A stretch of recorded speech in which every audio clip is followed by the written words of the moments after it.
Devam edelim.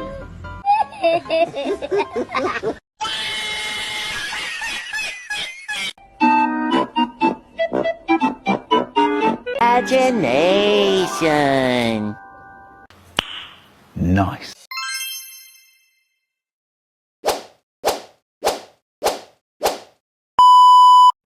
Assalamualaikum warahmatullahi wabarakatuh. Perkenalkan, nama saya Tasya Sabira Sania dengan NIM 5020230405. Mata kuliah Kapita Selekta Hukum Pidana dengan materi pertanggungjawaban pidana korporasi atas perusakan ekosistem hutan gambut, penafsiran KUHP dan Undang-Undang Perlindungan Lingkungan dengan dosen pengampu Bapak Dr. Hasanul Mulkan SH MH.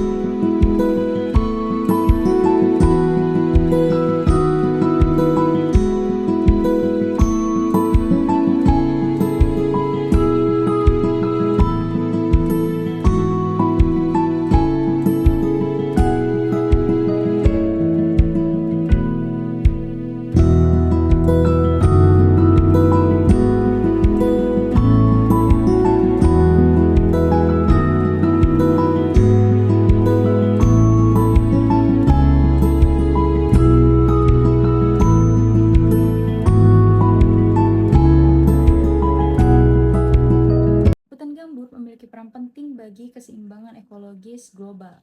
Namun, aktivitas ekonomi seperti perkebunan, pertambangan, dan pembakaran lahan telah menyebabkan kerusakan ekosistem yang serius. Dampaknya antara lain degradasi lingkungan,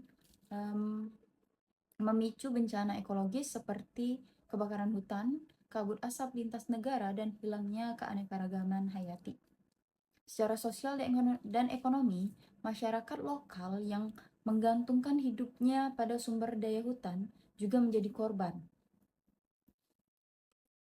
Di sisi lain, kerugian negara akibat kebakaran hutan gambut ini mencapai triliunan setiap tahunnya. Masuk pada rumusan masalah yang pertama, yaitu bagaimanakah ketentuan KUHP dan Undang-Undang Perlindungan Lingkungan untuk mengatur pertanggungjawaban pidana atas perusakan hutan gambut. Kemudian yang kedua, apa saja hambatan penegakan hukum terhadap korporasi pelaku perusakan. Kemudian yang terakhir atau yang ketiga, solusi hukum apa yang dapat memperkuat efektivitas pertanggungjawaban pidana korupsi tersebut. Masuk pada tujuan penulisan untuk menganalisis ketentuan hukum dalam KUHP dan UU PPLH. Kemudian mengidentifikasi kendala penegakan hukum terhadap korporasi dan memberikan rekomendasi kebijakan untuk memperkuat efektivitas hukum lingkungan.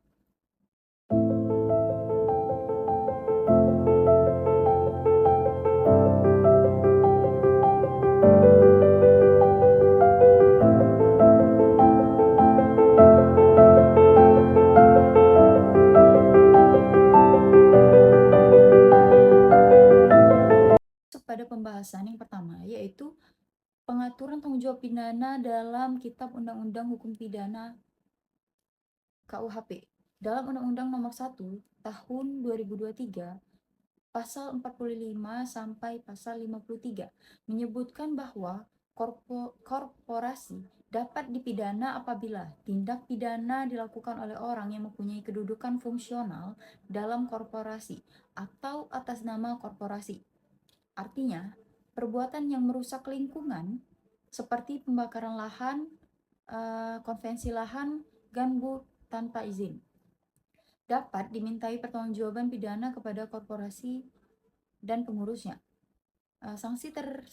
Sanksi tersebut dapat berupa pidana denda dan pidana tambahan. Pidana tambahan seperti pencabutan izin, perampasan keuntungan, atau pembubaran korporasi tersebut. Dengan ketentuan ini, perusahaan tidak dapat menghindari tanggung jawab atas kerusakan yang diakibatkan oleh pemerintah daerah. Kemudian, dalam pasal 116 Undang-Undang PPLH menyebutkan bahwa apabila tindak pidana lingkungan hidup dilakukan oleh, untuk, atau atas nama badan usaha, maka tuntutan pidana dan sanksi dapat dijatuhkan kepada badan usaha dan atau pengurusnya. Dengan ketentuan ini, perusahaan yang merusak ekosistem hutan gambut, misalnya dengan membuka lahan melalui pembakaran, dapat dijerat pidana baik secara kelembagaan atau secara pribadi. Sanksi pidana dalam UU PPLH ialah meliputi pidana pokok. Pidana pokok itu seperti penjara dan denda, kemudian pidana tambahan yaitu perbaikan akibat lingkungan, kemudian penutupan usaha dan perampasan keuntungan atau pembekuan izin usaha. Hal ini menunjukkan bahwa negara memiliki instrumen hukum yang kuat untuk menindak tegas pelaku korporasi yang merusak ekosistem hutan gambut. Kemudian pembahasan yang kedua, hambatan penegakan hukum terhadap korporasi pelaku perusakan. Yang pertama, sulitnya pembuktian unsur kesalahan korporasi. Kemudian yang kedua, karena korporasi tidak memiliki niat secara fisik, maka pembuktian kesalahan bergantung pada tindakan pada pengurus atau kebijakan perusahaan. Kemudian yang ketiga, kurangnya koordinasi antar instansi penegak hukum. Yang keempat, penanganan kasus lingkungan sering melibatkan banyak pihak seperti KLHK, kepolisian, dan kejaksaan yang terkadang belum memiliki koordinasi yang cukup baik. Kemudian yang kelima, tekanan ekonomi dan politik. Keenam, beberapa korporasi besar memiliki pengaruh ekonomi dan politik yang kuat sehingga sulit disentuh hukum. Dan yang terakhir, lemahnya pengawasan pemerintah daerah. Masuk pada pembahasan yang ketiga, solusi hukum untuk memperkuat efektivitas pertanggungjawaban pidana korporasi. Efektivitas tanggung jawab pidana korporasi sangat bergantung pada keberanian aparat penegak hukum dan konsistensi penerapan aturan. KUHP baru memberikan dasar hukum yang jelas mengenai subjek hukum korporasi, seperti UU PPLH memberikan rincian sanksi dan mekanisme penegakan. Namun, penerapan di lapangan seringkali terhambat oleh faktor teknis dan non-teknis. Untuk memperkuat efektivitasnya, beberapa langkah dapat ditempuh, yaitu meningkatkan kapasitas penyidik lingkungan hidup agar mampu mengidentifikasi pelanggaran korporasi secara ilmiah dan yuridis.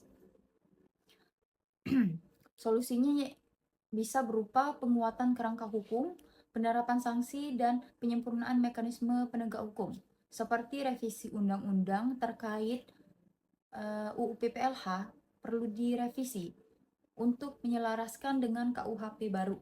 Kemudian pencabutan izin usaha, perampasan aset, dan restitusi dan ganti rugi. Kemudian penerapan konsep strict liability. Masuk pada kesimpulan, berdasarkan kajian ketentuan KUHP Undang-Undang Nomor 1 Tahun 2023 dan Undang-Undang Perlindungan Lingkungan Undang-Undang Nomor 32 Tahun 2009 menyediakan dasar hukum untuk menjerat pelaku perusakan hutan gambut, termasuk korporasi.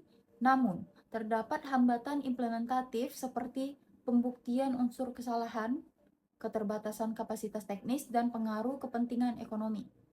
Untuk efektivitas penegakan diperlukan penguatan kerangka hukum, penerapan sanksi, dan penyempurnaan mekanisme penegakan hukum.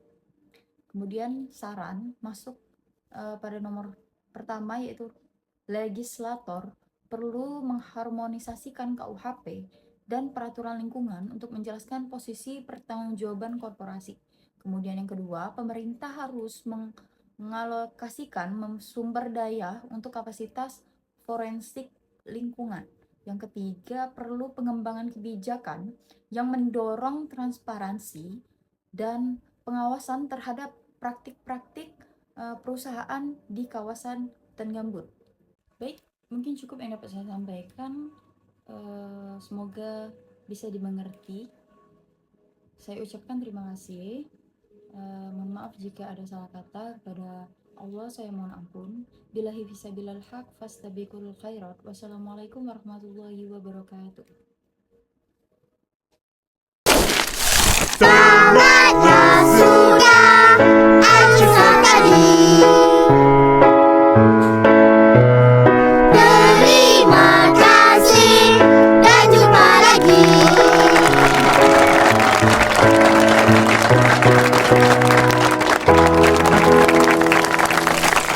Thank you everyone. Thank you Elmar.